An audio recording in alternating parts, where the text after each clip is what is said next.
اپنے دیکھنے اور سننے والوں کو میرا اور کینی کا سلام۔ ہم آپ کو باپ اور بیٹے اور روح القدس کے نام میں خوش آمدید کہتے ہیں۔ آج کلیسیائی کیلنڈر کے اعتبار سے چھٹا عام اتوار ہے اور یہ سال سوم ہے، تیسرا سال ہے۔ اور آج بھی یہ عام اتوار جو ہے یہ بڑا خاص اور مخصوص اتوار ہے، کیونکہ اس میں ہم دیکھیں گے کہ پھر سے کہ یسوع کس قدر ہمارے قریب ہے اور ہمیں کیا بتا رہا ہے۔ اور اس سے پہلے ہم آگے چلیں تو آپ مہربانی سے اپنی بائبل لے آئیں اور یہ تلاوتیں نوٹ کر لیں۔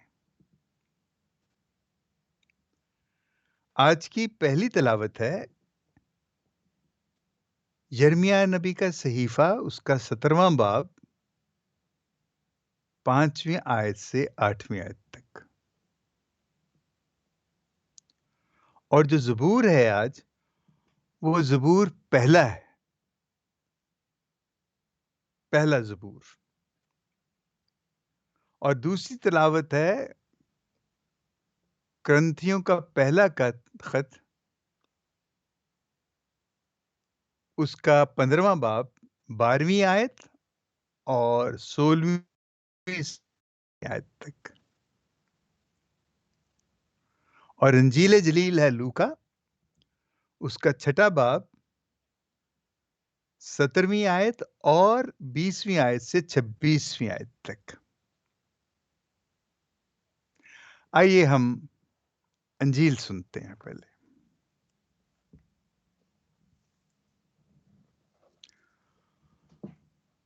اور ان کے ساتھ اتر کر میدان میں کھڑا ہوا، اور وہاں اس کے شاگردوں کی بڑی جماعت اور یہودیہ اور یروشلم اور سور و سیدوم کے ساحل سے لوگوں کا بڑا ہجوم بھی تھا۔ اور اس نے اپنے شاگردوں پر نظر کر کے کہا، مبارک ہو تم جو غریب ہو، کیونکہ خدا کی بادشاہی تمہاری ہے۔ مبارک ہو تم جو اب بھوکے ہو، کیونکہ سیر کیے جاؤ گے۔ مبارک ہو تم جو اب روتے ہو، کیونکہ ہنسو گے۔ مبارک ہو تم جب ابن انسان کی خاطر لوگ تم سے کینہ رکھیں اور تمہیں خارج کر دیں اور ملامت کریں اور تمہارا نام برا جان کر کاٹ ڈالیں۔ اس دن خوش ہو اور شادمانی کرو، کیونکہ دیکھو آسمان پر تمہارا اجر بڑا ہے، کیونکہ ان کے باپ دادا انبیاء کے ساتھ بھی ایسا کرتے تھے۔ مگر افسوس تم پر جو دولت مند ہو، کیونکہ تم اپنی تسلی پا چکے۔ افسوس تم پر جو سیر ہو، کیونکہ تم بھوکے ہوگے۔ افسوس تم پر جب ہنستے ہو، کیونکہ ماتم کرو گے اور رو گے۔ افسوس تم پر جب لوگ تمہیں بھلا کہیں، کیونکہ ان کے باپ دادا جھوٹے انبیاء کے ساتھ بھی ایسا ہی کرتے تھے۔ انجیل جلیل کے وسیلے سے ہماری خطائیں معاف کی جائیں۔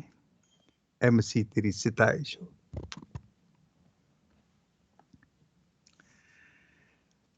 دیکھیں، میں تھوڑا سا پھر میں بات کروں گا کہ آج کی جو پہلی تلاوت ہے، جیسے وہ یرمیہ نبی کا صحیفہ ہے، اور اس میں جو خاص بات جو نوٹ کرنے والی ہے نا، ساری تلاوتوں میں وہ ایک ہی اس کا تھیم ہے۔ اس میں ہے کہ مبارک ہے، یہ میں پڑھ رہا ہوں یرمیہ کا صحیفہ جو ہے نا، اس میں سے جو تلاوت میں نے آپ کو دی ہے، 17ویں باب کا اس کی یہ باب کی 7ویں آیت ہے۔ لکھا ہے، مبارک ہے وہ آدمی جو خداوند پر بھروسہ رکھتا ہے، اور خداوند جس کی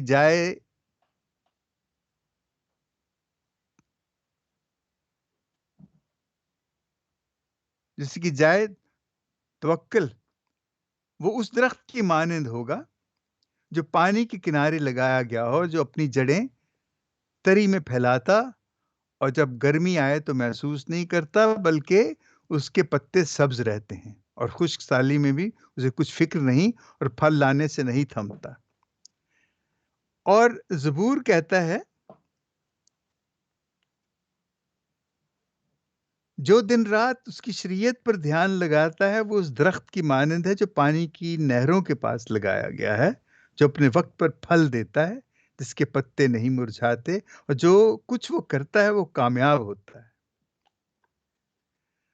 اور آج کی جو دوسری تلاوت ہے، پولس رسول کا جو کرنتھیوں کے نام پہلا خط ہے، تو اس میں وہ کہتا ہے، جو سارا لب لباب ہے اس تلاوت کا، وہ یہی ہے کہ اگر مسیح نہیں جی اٹھا تو ہماری منادی بے فائدہ اور تمہارا ایمان بھی بے فائدہ ہے، اور ہم خدا کے جھوٹے گواہ بھی ٹھہرے، کیونکہ ہم نے خدا کی بابت یہ گواہی دی ہے کہ اس نے مسیح کو پھر زندہ کیا۔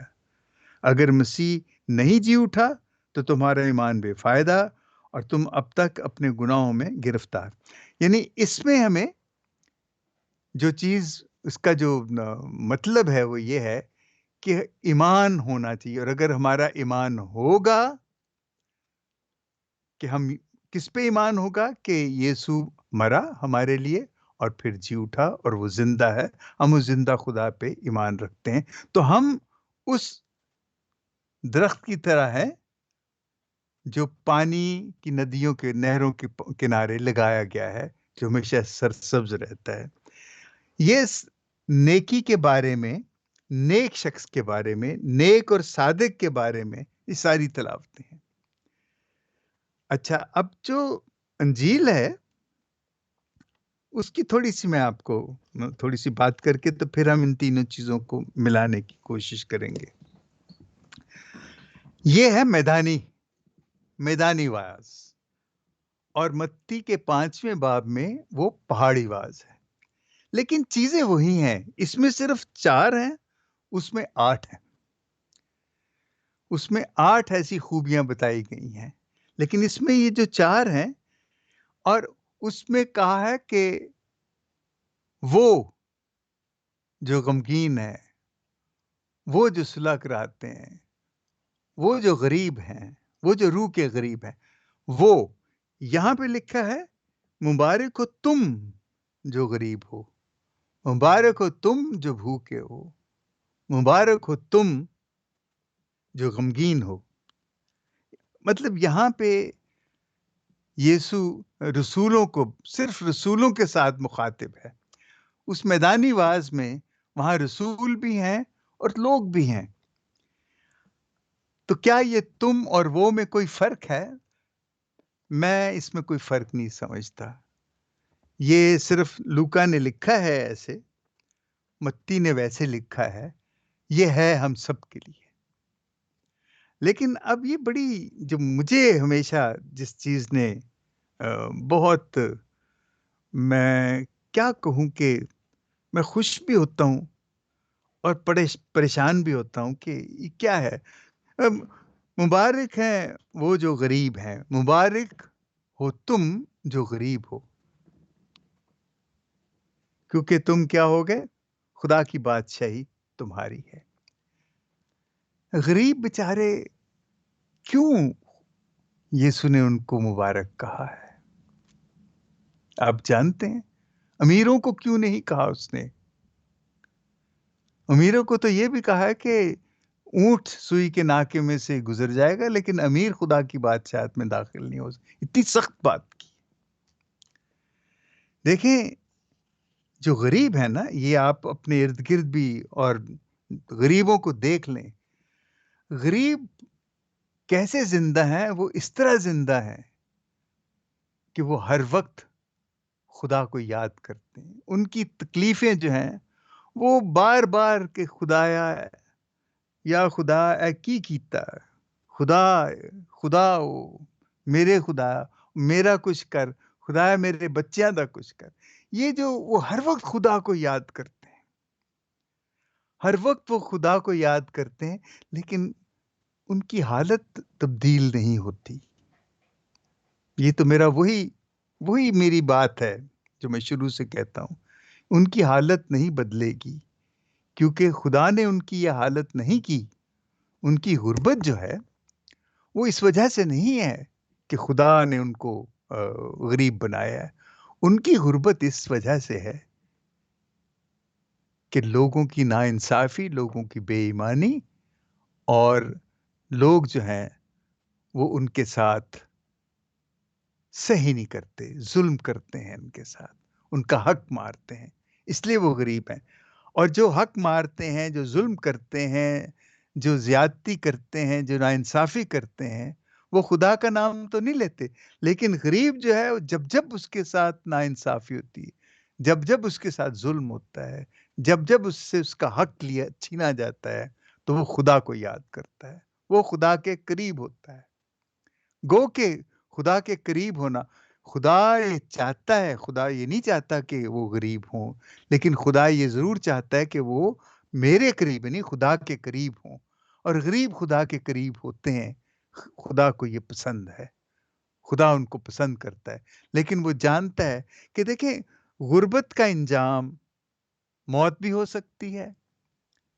غریب جو ہے اس کو خوراک نہ ملی، وہ فاقوں سے مر گیا۔ یہ جو مرنا ہے اس زمین پہ، یہ جو روٹی کپڑا مکان کے نہ ہونے سے یہ جو مرنا ہے، یہ سب کیا ہے؟ کیا خداون نے یہ سب کچھ بنایا تھا؟ یہ نظام، یہ تو انسانوں کا بنایا ہوا نظام ہے، اور اسی نظام کی وجہ سے انسان جو ہے وہ غریب ہوتے ہیں، وہ بھوکے ہوتے ہیں، وہ روتے ہیں، ان پہ ظلم کیا جاتا ہے۔ یہ انسانوں کی وجہ سے ہی ہوتا ہے، اس لیے خدا اس میں دخل نہیں دے گا۔ لیکن خدا کو یہ پسند ہے کہ چاہے انسان تکلیف میں ہو، چاہے خوشی میں ہو، جتنا اس کو یاد کرتے ہیں، جتنا اس کا نام لیتے ہیں، جتنا اس کو پکارتے ہیں، خدا چاہتا ہے کہ وہ مجھے جانے، مجھے پکاریں۔ یہ ہے سارا۔ مبارک ہو تم جو غریب ہو، مبارک ہو تم جو بھوکے ہو، مبارک ہو تم جو روتے ہو، اور مبارک ہو تم جو ستائے جاتے ہو۔ یہ ساری چیزیں جو ہیں، جب جب انسان کے ساتھ یہ ہوگا، تب تب وہ خدا کی طرف جاتا ہے، اور یہ وہ چیز ہے کہ جو خدا کو پسند ہے۔ لیکن ہم لوگ جو یہ پڑھ رہے ہیں، یہ جو دیکھ رہے ہیں، یا جو ہم یوں کہہ لیں کہ ہم غریبوں کی نسبت آسودہ ہیں، اور ہم خدا کے اس کلام کو سمجھ رہے ہیں، خدا کے اس کلام کو جان رہے ہیں، تو اس کا مطلب کیا ہے؟ اس کا مطلب یہ ہے کہ ہم ہاتھ پہ ہاتھ دھر کے نہ بیٹھیں۔ اس کا مطلب یہ نہیں کہ ہم یہ سن لیں اور اپنا سر دھونے کی واہ واہ جی کیا یہ سنے بات کی ہے، بلکہ وہ کہتا ہے کہ ہم اٹھیں اور انصاف کے لیے، نفرت کے لیے، نفرت کے خلاف کھڑے ہو جائیں، ظلم کے خلاف کھڑے ہو جائیں۔ یہ میری پرانی باتیں ہیں، یہ میں وہی باتیں دہراتا ہوں۔ یہی سب کچھ مسیحیت نے ہمیں دیا ہے، سکھایا ہے، اور یسوع کی جو تعلیم ہے وہ بھی یہی ہے کہ یہ جو دنیا کی تکلیفیں ہیں، یہ صرف اس لیے ہیں کہ یہ ہم جیسے انسانوں نے بنائی ہیں، تو اس لیے یہ ہماری ذمہ داری ہے، یہ خدا کی ذمہ داری نہیں۔ ہماری ذمہ داری ہے خدا کو یاد کریں، اس کو نہ بھولیں، چاہے ہمارے پاس روٹی ہے یا نہیں ہے، اور چاہے ہمارے پاس بہت روٹی ہے، ہم بہت آسودہ ہیں، تب بھی ہم خدا کو یاد کرنا۔ اور یہ امیری غریبی، میں کئی دفعہ بڑا حیران ہوتا ہوں اور سوچتا بھی ہوں کہ کیا واقعی انسانوں کی یہ جو حالت ہے، یہ جو ان کی اتنی غربت والی اور اتنی پریشانی کی جو ان کی حالت ہے غریبوں کی، یہ خدا اس میں بالکل دخل نہیں دیتا؟ مجھے لگتا ہے کہ نہیں دیتا وہ دخل۔ یہ دخل ہے، اگر ہم سمجھتے ہیں کہ ناانصافی ہو رہی ہے، تو یہ انسانوں کی ناانصافی، اگر ہم خدا کو پیار کرتے ہیں تو پھر وہ انصاف جو ہے وہ تو خدا ہے نا، تو پھر ہمیں خدا تو کرنا ہوگا نا، خدا کو پیار کرنا ہوگا، پھر ہمیں وہ انصاف کو پیار کرنا ہوگا، وہ کرنا ہماری ذمہ داری ہے، وہ کرنا ہے ہم نے۔ لیکن خدا کو جو ہم یاد کرنا اور خدا کی مدد سے یہ کرنا، خدا سے مدد مانگنا کہ وہ ہمیں یہ نہ کرے کہ ہمیں یہ وسائل دے دے، بلکہ اس سے یہ کرنا کہ ہمارے اندر وہ جو جذبہ ہے اس برائی کے خلاف کام کرنے کا، وہ کم نہ ہو، وہ جذبہ ہمارے اندر رہے، اس کا فضل جو ہے وہ ہمارے اندر رہے، یعنی اس کا فضل کہ خدا ہمارے اندر ہمارے ساتھ رہے، تو تب ہم ان تمام چیزوں کے ساتھ، تب ہم تیار ہوں گے قربانی دینے کے لیے، تب ہم تیار ہوں گے کہ اپنا، جسے ہم کہتے ہیں نا ٹائم، ٹیلنٹ اور ٹریجر، کہ ہم اپنا وقت جو ہے، اپنی صلاحیتیں، اپنا خزانہ، یا جو ہمارے پاس وسائل ہیں، کہ ہم دوسروں پہ قربان کرنے کے لیے تیار ہوں۔ یہ قربانی دینا خدا کو پیار کرنا ہے نا۔ ہم بہت کہتے ہیں، میں دعا بھی کرتا ہوں، نمازیں بھی پڑھتا ہوں، روزے بھی رکھتا ہوں، لیکن اس کے لیے قربانی دینا جو ہے وہ مجھے اس کی شاید میں سمجھ نہیں پاتا کہ وہ کیا ہے، یا مجھ سے ہو نہیں سکتا، یا شاید میں کرتے ہوئے کسی اور دھیان میں ہوتا ہوں، کچھ اس طرح کی ہو جاتی کہ وہ میں اس پہ پوری طرح عمل نہیں کر سکتا۔ اس پہ عمل کرنا ہی خدا کو پیار کرنا ہے۔ یہ جو غریب ہے نا، یہ تو بڑی جو بھوکے ہیں، جو غریب ہیں، ہم بھوکے کو روٹی کھلا کے، تو مجھے تو وہ عشاء نبی کی وہ بات پڑی کہ خدا کو وہ روزہ پسند ہے کہ تو بھوکے کے لیے اپنی جان انڈیلے۔ یہ جان انڈیلنے کا یہ جو ایک وہاں پہ یہ ترکیب ہے، جو بہت ہی خوبصورت ہے، بھوکے کے لیے جان انڈیلنا۔ اور بھوکے کا مطلب یہ ہے کہ غریب کے لیے جان انڈیلنا، اور غریب کے لیے جان انڈیلنے کا مطلب ہے ضرورت مند کے لیے جان انڈیلنا۔ تو یہ جان انڈیلنا جو ہے، یہ محبت ہی ہے، اس کا نام محبت ہے، جان انڈیلنا، کیونکہ آپ اپنی جان سے پیار کرتے ہو، جب وہ انڈیلتے ہو تو بہت پیار ہوگا تو آپ انڈیلو گے، ورنہ جان انڈیلی نہیں جا سکتی۔ تو یہ جو محبت ہے، یہی یسوع جو اپنی یہ جو ہماری یہ میدانی واز ہے، جو پہاڑی واز ہے، دراصل اس کے اندر ایک ہی چیز ہے، ایک ہی قوت ہے، اور وہ محبت کی قوت ہے۔ اور وہ محبت کی قوت، اس نے یہ سب کچھ ہمیں بتایا، اور بتاتے بتاتے، چلتے چلتے، تمام مخالفتوں کے باوجود، تمام دشمنیوں اور لعنت ملامت جو کرتے رہے یہ یہودی یسوع کو، اس میں سے گزرتے ہوئے بالآخر وہ قربان ہو گیا۔ اس نے کہا کہ یہ ہے بھائی، اسی کو کہتے ہیں مسیحیت، یہ سیدھی سیدھی سی چیز ہے، اس کو کر سکتے ہو تو کرو۔ ہم مسیحی بھی کہلوانا چاہتے ہیں اور کرتے بھی نہیں ہیں، کرتے بھی ہیں لیکن ہم مکمل پوری طرح نہیں کرتے۔ اب صرف یہی نہیں ہے کہ ہم ہر وقت دینے کی اس میں ہم لگے رہیں کہ ہم کیا دے سکتے ہیں، کیا ہے جو ہم دے۔ میں کہتا ہوں کہ ہمارا مل کے، اکٹھے ہو کے دعا کرنا ہے۔ جب اکٹھے ہوتے ہیں نا، تو آپ اپنا وقت دیتے ہیں، آپ اپنی زندگی کا کچھ حصہ دیتے ہیں۔ اکٹھے ہو کے دعا کرنا، یہ بھی ایک قربانی ہے، اور اکٹھے ہونا، اور ان لوگوں کے لیے دعا یہ نہیں کرنا کہ خدا آسمان سے چھپڑ پھاڑ اور ان کو دے، یہ دعا کرنا کہ خدا ان کے اندر یہ قوت پیدا کر، یہ جذبہ پیدا کر، ان کے ارد گرد کے لوگوں میں جذبہ پیدا کر، ہم جیسے لوگوں میں جذبہ پیدا، کہ ہم ان کے ساتھ کھڑے ہو جائیں، تاکہ ان کی بھوک کو، ان کی غربت کو، ان کے آنسوؤں کو اور ان کے دکھوں کو ہم کم کر سکیں یا ختم کر سکیں، اور ان کو انصاف دلا سکیں۔ دیکھیں، ہم ہر اتوار پاک ماس کرنے جاتے ہیں، اور اس پاک ماس کا سب سے بڑا جو اہم اس کا جو حصہ ہے کہ ہم پاک یوکرسٹ میں یسوع کا بدن اور یسوع کا خون لیتے ہیں، اور اس کا مطلب یہ ہے کہ وہ ہمارے جسم کا حصہ بن جاتا ہے، ہم اس کے جسم کا حصہ بن جاتے ہیں، اور ہم ایک دوسرے کے جسم کا حصہ بن کے، جسے ہم کلیسیا کہتے ہیں، وہ ایک جسم ہو جاتے ہیں۔ اور وہ ایک جسم جو ہے، دیکھیں ہم ہمارا جو اپنا جسم ہے، اس کے ہر حصے کا ہم خیال رکھتے ہیں، اس کی صفائی کا، چوٹ لگ جائے تو اس پہ دوائی لگاتے ہیں، اور اس طرح کی بے شمار احتیاطیں کرتے ہیں۔ تو جو ہمارا یہ برادری کا جو جسم ہے، جو اس کا بھی یہی عمل اس پہ بھی ہونا چاہیے نا، کہ وہ اب جسم ہے۔ اور پھر یسوع کا جسم جب آپ بنتے ہیں، تو پھر ہمیں یسوع کے جسم کا بھی اسی طرح خیال رکھنا ہے جیسے ہم اپنے جسم کا خیال دیکھیں، یہ بڑی لمبی کہانی بن جاتی ہے، اور سمجھ کے لیے بس چھوٹی سی بات ہے، یہ سمجھ لینا کہ یہ جسم جو ہے،